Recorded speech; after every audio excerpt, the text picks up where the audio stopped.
Boa tarde, meu nome é Sérgio Lírio, estou de volta aqui direto do terceiro Salão do Livro Político, nesse espaço aqui que é uma parceria entre a Carta Capital e a Fundação Perseu Abramo. Lembrando que nós estamos aqui esses dias todos entrevistando pesquisadores, políticos, personalidades que estão passando aqui pelo salão. Lembrar que o salão está acontecendo aqui no Tucarena, na rua Monte Alegre, reunindo várias editoras com descontos de até 50% nos livros. Carta Capital é uma das apoiadoras desse projeto e eu recebo aqui agora, nesse momento, a professora Ludmila Costec Abilho. Ela é pesquisadora do CESIT, que é o Centro de Estudos de Trabalho, ligado ao Instituto de Economia da Unicamp. A professora tem aqui um livro lançado que é o Sem Maquiagem, o trabalho de 1 milhão de revendedores de cosméticos, lançado pela Boitempo, que também está aqui na promoção, e está prestes a lançar um outro livro que é sobre a uberização do trabalho, um tema que a gente vai tratar daqui a pouco. Mas antes de eu entrar nesse assunto, eu faço já uma pergunta para a professora Ludmila, que é: construiu-se uma ideia no Brasil, uma parte do discurso, ou pelo menos do discurso conservador, de que as leis trabalhistas, as regras trabalhistas no Brasil são muito generosas, protegem demais o trabalhador e, portanto, precisam de uma reforma urgente para transformar o país mais competitivo. É isso mesmo? O trabalhador brasileiro tem privilégios além do que outros trabalhadores no mundo têm? Não, eu acho que é o contrário, né? Se a gente olhar a constituição do nosso mercado de trabalho, né? Desde a sua fundação como um mercado de trabalho capitalista, competitivo, ele é pautado numa profunda desigualdade social, né? E num permanente rebaixamento da força de trabalho, né? Então, para começar, é isso. Em segundo, nunca esse mercado de trabalho alcançou mais do que 50% de formalização desses trabalhadores. Quer dizer que metade dessa população está em condições informais de trabalho com garantia e direito nenhum assegurado, né? E terceiro, eu acho que o que essa reforma agora ela se apoia muito, além de falar que o trabalhador sai caro, que ele pode se apropriar de benefícios de forma desonesta, se joga para o trabalhador isso, né? Se fala muito na questão da segurança jurídica das empresas. Então, as empresas precisam ter segurança para investir no Brasil, né? E, na verdade, se a gente olhar essa reforma, o que ela está fazendo é dar total segurança, total insegurança para o trabalhador. Ela está retirando garantias mínimas desse trabalhador, né? E chamando de segurança jurídica uma forma de aprofundar já essa desigualdade e essa instabilidade permanente que esse trabalhador vive. Então, acho que é o contrário, né? Acho que seria isso. Se reclama muito também da justiça do trabalho, que é um desses pontos. Vamos facilitar as coisas. A justiça do trabalho brasileira é tão complicada como dizem? Eu acho que esse é o discurso hoje da gestão, né? Tudo para você sempre legitimar uma série de injustiças, você joga no discurso da ineficiência. Então, a justiça não é eficiente, nós temos que acelerar a justiça, né? Tem muito processo trabalhista. Por que a gente não faz uma pergunta inversa? Por que tem muito processo trabalhista? O que está acontecendo no mundo do trabalho para ter tanto processo trabalhista? Aí você culpabiliza a justiça. Então, a justiça, a gente tem que reestruturar, nós temos que tornar essa justiça mais eficiente, né? Mas nós estamos falando da vida dos trabalhadores. Então, se a gente começasse a pergunta, bom, o que está organizando o mundo do trabalho que permite hoje que você tenha esse número de processos tal? Será que esses trabalhadores não estão sendo desprotegidos, injustiçados, os direitos deles não estão valendo como deveriam para que eles acionem a justiça? Aí você vai lá e vai retirar dele a possibilidade dele se proteger em nome de uma justiça mais eficiente? Então, de que justiça a gente está falando? Que justiça a gente quer, né? Eu acho que são essas questões que estão em jogo no Brasil hoje, né? Em nome da eficiência e de uma economia que tem que crescer, etc., não há nada nessa reforma que, de fato, comprove que a reestruturação que ela está propondo promova algum tipo de crescimento econômico. Não há relações diretas, né? E ao mesmo tempo se diz isso, a gente tem que tornar mais eficaz, né? A justiça tem que ser mais eficiente e tal. O que nós estamos dizendo? Acho que a gente tem que começar a se questionar. Quando a gente fala em gestão, em eficiência, do que nós estamos falando, né? Porque não são termos neutros, eles são carregados de projetos. Acho que é por aí. Agora, obviamente isso está acontecendo no Brasil, mas é uma agenda um tanto, né, razoavelmente mundial. Eu diria que o ocidental, pelo menos, é uma agenda, né, se enfrenta aos mesmos dilemas, tenta-se a mesma coisa. Ontem eu recebi aqui o Boaventura de Souza Santos e ele falou do avanço contra o trabalho em Portugal, aconteceu na Espanha, na Inglaterra, mesmo nos Estados Unidos, em vários países da América Latina e tal. A senhora está trabalhando com um conceito muito interessante, que é esse da uberização do trabalho. Se a senhora pudesse explicar para a gente um pouco aqui, o que exatamente significa isso? É uma outra etapa das relações trabalhistas? Eu acho que o que a gente vê desde sempre, né, no mundo do trabalho é uma espécie de um cabo de guerra entre o capital e o trabalho, né? O quanto o capital pode puxar para o seu lado e no meio você tem o Estado mediando essas relações, né? E freando, bom, o direito do trabalhador vai até aqui eu beneficio o capital, etc. E nas últimas décadas o mundo vem passando por isso que a gente está chamando de flexibilização do trabalho, né? Que é uma mudança na concepção do que é o trabalhador. Então o trabalhador, você olha ele como um custo, os direitos dele são custos, né? Ele é quase que ele é um entrave ao desenvolvimento econômico. Então você ataca esses direitos, né? E você vai criando formas de beneficiar a acumulação, na verdade é isso, e de transferir riscos e custos para esses trabalhadores. Isso é mundial e está em jogo de diferentes formas, né? O mundo todo passou por suas reformas, pelas políticas de austeridade, etc. E está se recolocando, né? E agora surge esse fenômeno que a gente está chamando de uberização do trabalho, que significa o quê? Finalmente, você transferiu para o trabalhador o gerenciamento dele sobre si próprio. Então, uma série de custos e de manutenção sobre o controle do trabalho vão desaparecendo e você transfere para o próprio trabalhador esse gerenciamento, né? E ele é eficiente em fazer isso. Então, ele se mantém como um trabalhador produtivo. Só que a empresa, ela ainda mantém o controle sobre esse trabalhador, mas ela não precisa mais controlá-lo. É uma coisa que aconteceu nessas décadas com a flexibilização do trabalho. Pode ser mais preciso. Vou dar um exemplo. Então, por exemplo, o Uber. O que o Uber faz? Ele é um aplicativo. Ele se estabelece no mercado como um mediador. Eu sou um mediador entre consumidores e trabalhadores. O trabalhador, ele é um gerente de si próprio, então ele está por conta própria, ele assume todos os custos, com carro, combustível, acidentes, tudo que acontecer com esse trabalhador no período do trabalho dele, a responsabilidade é dele, né? Só que o Uber, ao mesmo tempo, estabelece o quanto esse trabalhador ganha, estabelece os critérios de avaliação sobre esse trabalhador, né? Estabelece como esse trabalhador é avaliado, ranqueado, controlado, né? Então, ele aparece como um mediador e o trabalhador como um gerente de si próprio, mas, na verdade, ele está subordinado, né? Então, a uberização, ela trata um pouco desse movimento que está muito ligado ao desenvolvimento tecnológico, aos aplicativos, etc., mas a gente pode achar isso em várias outras esferas do mundo do trabalho, para além dessa relação muito forte com a tecnologia, né? Mas são formas de transformar o quê? O trabalhador num gerente de si próprio. Ele é um nanoempreendedor. Eu gosto de falar isso, que não é nem um microempreendedor, né?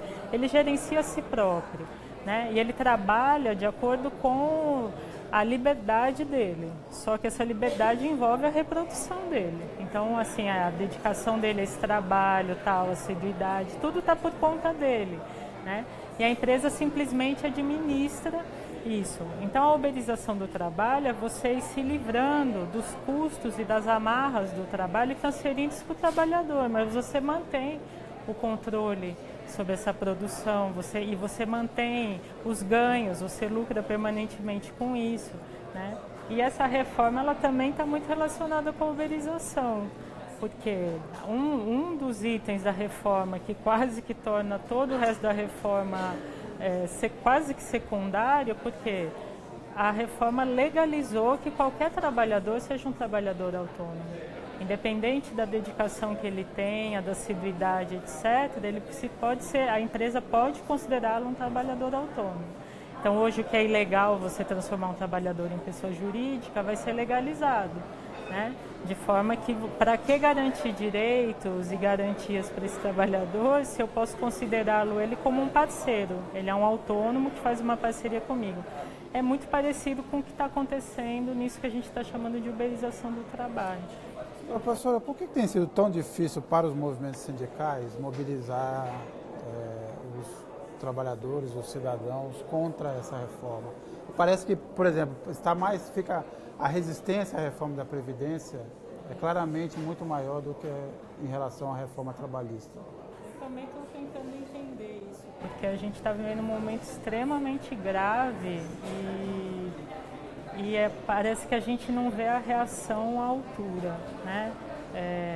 E com a reforma da Previdência, eu acho que é uma coisa muito imediata, né? Você pensa imediatamente no seu tempo de vida, né? A sua vida que está em jogo. Então, é uma conta muito rápida da injustiça que está posta nessa reforma. Já a reforma trabalhista, ela veio muito carregada do quê? Da sua associação com a crise econômica, então é preciso modernizar, essa palavra pega, né? Na propaganda a gente não fala, o governo não fala em reforma trabalhista, ele fala em modernização trabalhista, né? O que quer dizer modernização trabalhista e para quem e como, né? Então, eu não sei, assim, eu tenho um pouco a impressão de que todos os absurdos que estão postos nessa reforma, eles não estão muito evidentes ainda para a sociedade. Eu tenho a impressão que a sociedade está começando a se dar conta disso agora, assim. E no meio disso tem um movimento sindical que realmente nós estamos vivendo uma série de impasses, né? É um momento muito complexo mesmo da mobilização. Professora, desde o fim na ditadura talvez também, mas desde o fim da ditadura certamente, a disputa econômica no Brasil é uma disputa por manter ou destruir o legado do Getúlio Vargas, né? Com um raro interregno ali onde se defendeu, mas na verdade, desde do Sarney para cá, isso parece ser uma disputa, quer dizer, nós estamos aí na verdade presos a um mito, quer dizer, a uma estrutura criada nos anos 30 e na verdade essa é a disputa, né? Por que destruir o legado do Getúlio Vargas parece ser uma obsessão assim tão... Eu acho que assim é mais do que isso. Eu acho que o Brasil é uma colônia, né? E assim a formação dele, a luta, os projetos, eles estão em diálogo com isso permanentemente. A gente superar essa condição ou não, né? E isso são muitos impasses, né? Envolvem diferentes perspectivas, até dentro da própria esquerda, né? Então, eu acho que nós, assim, o nosso potencial enquanto colônia é de sermos um enorme campo de oferta de mão de obra barata, rebaixada, né? Essa foi a nossa formação, né? E a gente luta com isso permanentemente, ou reafirma isso. Então, as regulações do trabalho, em alguma medida, e a gente ainda tem que olhar que nós só estamos falando de menos da metade dos trabalhadores brasileiros, né?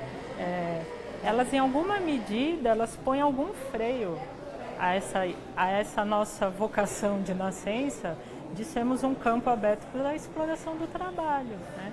E a luta é contra isso. A luta é contra todas as formas de regulação e proteção e limites ao mundo do trabalho, à exploração do trabalho. Eu acho que é isso que está sempre em jogo. Professor, tem um outro componente que na verdade vem desde a Revolução Industrial, mas está se acentuando, que é da automação, da robotização. Quer dizer, o quão esse processo torna mais frágil a posição do trabalhador e mais precária essa relação no mundo do trabalho. Essa é uma tensão permanente. Bom, daqui a pouco o trabalhador é necessário, ele já se tornou desnecessário. Se ele se torna desnecessário, quais instrumentos ele tem de resistência, já que eu posso descartá-lo a qualquer momento? Essa é uma forma que a gente pode olhar linearmente o desenvolvimento capitalista, né? Então é como se fosse uma tendência do capitalismo, isso vai acontecendo e cada vez mais. Mas a gente tem que olhar para um outro lado também, que é com o desenvolvimento tecnológico, isso está desde a formação do capitalismo até hoje. Surgem novas formas também, mais precárias e mais rebaixadas de exploração do trabalho que acompanham. O Uber é um exemplo disso, né? O que é o Uber? É um aplicativo, ele trabalha com algoritmos, né? A gente estava até discutindo agora na mesa. O Uber é uma empresa de tecnologia ou uma empresa de transportes? Ele se afirma como uma empresa de tecnologia, quer dizer, ele é uma materialização do desenvolvimento tecnológico. No que o Uber está sentado? Em milhões de trabalhadores informais, né? Então, essa linearidade, ela não existe, na verdade, ela é muito mais contraditória. O desenvolvimento tecnológico, ele anda junto com as formas mais precárias de exploração do trabalho. E esse no caso do Uber ainda tem um outro componente que poucas pessoas percebem, é que ele é administrado à distância, né? Então, numa coisa supranacional, Sim. né? E quando sem regulação, ele não só desorganiza o campo do trabalho, mas desorganiza também as economias locais, porque você pede receita, né? E aí a pergunta que eu sempre faço é o seguinte, você vai andar de Uber, o cara não está pagando imposto, mas quem é que vai consertar o sinal, quem é que vai fazer a rua? Ele também desregula como outros os sistemas nacionais, né? O Estado Nacional, de certa maneira. Essa é uma discussão muito importante hoje em dia, que é como se a globalização do trabalho estivesse dando um passo além. Porque hoje a gente está falando em capitalismo de plataforma. São esses aplicativos, são esses programas que eles conseguem criar uma mediação virtual entre o consumidor e o trabalhador, né? Eles rompem com as fronteiras nacionais de uma nova forma. Então, você tem sites lá que disponibilizam uma série de tarefas, por exemplo, que são super mal remuneradas e multinacionais estão cadastradas nesse site, por exemplo, e você não tem o menor controle sobre quem está fazendo essas tarefas. Quer dizer, você sabe e tal, mas isso não é regulado. Então, vamos supor, nos Estados Unidos, na Inglaterra, o valor da hora de trabalho, o Estado determinou que é mínimo tal. Se você está nesse site e você é um inglês, você não segue a legislação trabalhista da Inglaterra, você segue o valor que o site está te dando, né? Isso é um pouco parte da uberização também. O Uber também, eu acho que isso que você falou faz todo sentido. Ele chega no local, né, desorganiza e reorganiza, ele criou novos nichos de mercado.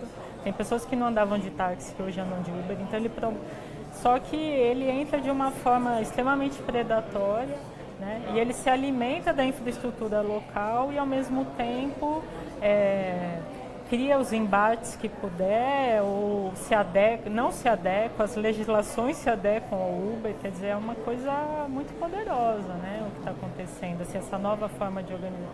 E está em jogo sempre a relação dos estados mesmo, né, e o poder de regulação que eles têm sobre essa mobilidade que o trabalho e o capital vão adquirindo, né? É uma luta. Agora, professora Ludmila, a senhora acredita que no próximo governo, tendo eleições de 2018 ou antes, que ganhe um governo de um campo progressista, ele terá muita dificuldade para reverter esses pontos da reforma trabalhista? Essa é uma reforma que é possível modificar ou será muito complicado? Eu me pergunto isso juridicamente, né, quando bate a esperança na gente de que a gente vai tomar um rumo diferente em algum momento, né? Se é possível nós olharmos para trás, caso essa reforma realmente seja aprovada, tudo indica que ela será, né? Se será possível nós questionarmos a legitimidade de tudo isso que aconteceu e refazermos esse processo, né?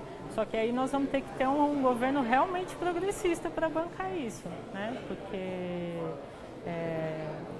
é uma coisa que está se consolidando. Agora eu não sei que regime mais é esse que nós estamos vivendo, né? Porque numa situação dessa que, ao mesmo tempo que o presidente está sendo julgado, uma série de processos questionando uma série de deputados, senadores, etc.